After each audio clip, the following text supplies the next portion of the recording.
আসসালামু আলাইকুম। আজকের এই ভিডিও মূলত বাচ্চাদের জন্য কিভাবে সহজ করে একটি গ্রামের দৃশ্য আমরা আঁকবো এবং সেটাকে রং করব এবং সেই ড্রয়িংয়ের যে কম্পোজিশন সেগুলোও ঠিক রাখতে হবে, সেটা কিভাবে করা যাবে সেটা এই ড্রয়িংয়ে তুলে ধরা হয়েছে।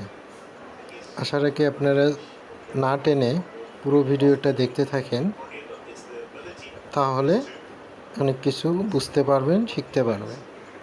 কারণ ড্রয়িংটা শুধু ড্রয়িং না, এখানে অনেক কালারের বিষয় আছে, ড্রয়িংয়ের কম্পোজিশন আছে, পার্সপেক্টিভ আছে, সব মিলায়ে একটা ড্রয়িং সৌন্দর্য বৃদ্ধি পায়। তাই ড্রয়িং শিখতে হলে অবশ্যই অনুশীলন করতে হবে। আর আমি যেভাবে ড্রয়িং করছি এগুলোকে অবশ্যই ফলো করতে হবে, দেখতে হবে কোথায় থেকে কি করলাম, কোথায় কলা গাছ দিচ্ছি, কলা গাছ আঁকার যে সিস্টেমটা এগুলো দেখতে হবে এবং ড্রয়িংটা কোথায় থেকে শুরু করতে হবে এদিকেও নজর রাখতে হবে। বিশেষ করে আমরা হয়তো এক সাইড থেকে ড্রয়িংটা আমরা শুরু করে দিই, যার কারণে ড্রয়িংয়ের কম্পোজিশন তখন আমাদের ঠিক থাকে না। আর ড্রয়িংটা গুরুত্বপূর্ণ আরেকটা বিষয়, সেটা হচ্ছে লাইন। আমরা অনেক লাইন প্র্যাকটিস করব এবং লাইনকে গুরুত্ব দেব, কারণ আমাদের এই যে গ্রামের দৃশ্যটা অঙ্কন করতেছি এখানে অনেক লাইনের প্রয়োজন হয়েছে এবং এই লাইনগুলো যদি আমাদের সুন্দর না হয়, বক্ররেখার মতো হয়, তাহলে ড্রয়িংটা কিন্তু সুন্দর লাগবে না। এটা হচ্ছে লাইনটা হচ্ছে খুবই গুরুত্বপূর্ণ একটা বিষয়, তাই এদিকে খুব মনোযোগ দিতে হবে। আর ড্রয়িংটাকে সৌন্দর্য করতে গেলে আরও কিছু করতে হবে, যেমন আমরা ড্রয়িং করতে করতে অনেক সময় দেখা যায় যে কিছু অংশ ফাঁকা থাকছে, সেখানে দেখতে খারাপ লাগতেছে। এ কারণে ড্রয়িংটাকে করতে হবে কি, যে জায়গায় খারাপ লাগতেছে ওই জায়গাগুলোকে নিজের মতো করে সৌন্দর্য, যেমন এই যে এই সাইডে ড্রয়িংয়ের একদম ফার্স্ট সাইডে আমি ফুল দিলাম, এই সাইডটাতে ফুল দেওয়াতে আর একটু সুন্দর লাগতেছে। আর কালারের ক্ষেত্রে কি, কালারটা খুব হালকা করে ধরতে হবে এবং কোনটার উপরে কি কালার দিলে ভালো লাগবে এগুলো দেখতে হবে, যার কারণে ভিডিওটা দেখতে হবে মনোযোগ দিয়ে। যেমন এই যে লাল কালার এখন দিচ্ছি, তার আগে দিলাম অরেঞ্জ কালার, যার কারণে কালারটা আরও সুন্দর বৃদ্ধি পাবে আর কি। তো কালারটা কিভাবে ধরতে হবে।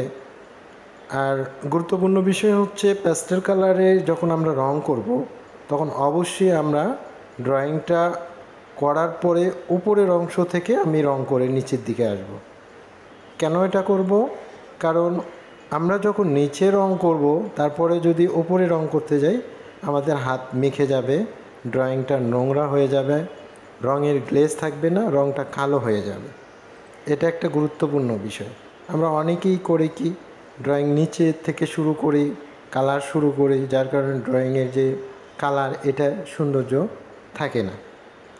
আর গ্রামের দেশে সাধারণত আমাদের বাংলাদেশে হলুদ এবং সবুজটাই বেশি আমরা দেখি প্রকৃতির মাঝে।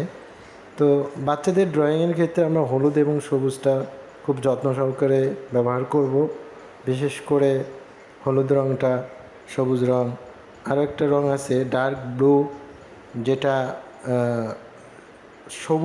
সবুজটাকে আরও ডার্ক করে দেয়, এটাকে খেয়াল রাখবো। আর এভাবেই ড্রয়িং করব, তাহলে দেখতে সুন্দর লাগবে। গাছটা যেমন এখন দেখেন আগের চাইতে একটু সুন্দর লাগছে। তারপরে এই যে চালার কালারটা, প্রথমে আমরা এখানে ডার্ক অরেঞ্জ দিছি, তারপরে হালকা অরেঞ্জ দিলাম, দেওয়ার পরে একটা সিম্পলি কালার চলে আসলো, দেখতে এখন সুন্দর লাগছে।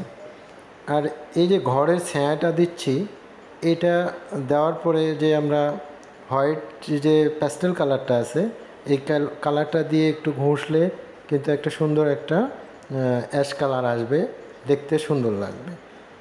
আর যে মাটির অংশে যে কালারগুলো আমরা করব অবশ্যই এটাকে খেয়াল রাখতে হবে, কারণ কিছু অংশ জায়গায় মাটি কালার থাকবে আর কিছু অংশ থাকবে ঘাস, এটাকে অবশ্যই খেয়াল রাখতে হবে।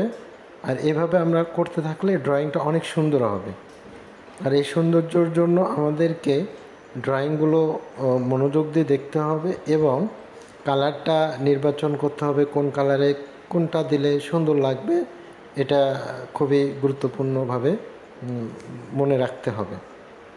যেমন গাছের কালারটা আমি করছি, এই গাছের এক সাইডে প্রথমে আমি ডার্ক কালচা যে একটা খয়েরি আছে ওটা দিছি, তারপরে ব্রাউনসিনা দিছি, তারপরে একটা ইয়েলো দিছি। জাস্ট আমরা যখন যে কোনো দৃশ্যই দেখি না কেন, এক সাইড আমরা কি দেখব, লাইট দেখব, আর এক সাইড দেখব কি, ডার্ক। এটা প্রতিটা আলো ছায়ার একটা একটা খেলা। এইভাবে আমাদের ড্রয়িং করতে হবে এবং দেখতে হবে, বুঝতে হবে, এভাবে আঁকতে হবে। এই যে ফুলের কালারটা করব, তার আগে আমি ঘাসের কালারটা করে নিলাম। এখন ফুলের কালার দেব। ফুলের কালার আপনার মতো করে আপনি দিতে পারেন, যেমন আমি দিলাম লাল, অরেঞ্জ, বেগুনি, এখানে অন্য কালারও দেওয়া যেতে পারে। তারপর রাস্তার কালারটা বিভিন্ন রকম হতে পারে, আমরা এখানে লাইটিং কালারটাই দিব, হালকা অরেঞ্জ কালার দেব, এভাবেও দেওয়া যেতে পারে। আর ভিডিওটি যদি আপনাদের ভালো লেগে থাকে অবশ্যই লাইক, কমেন্ট, শেয়ার করবেন।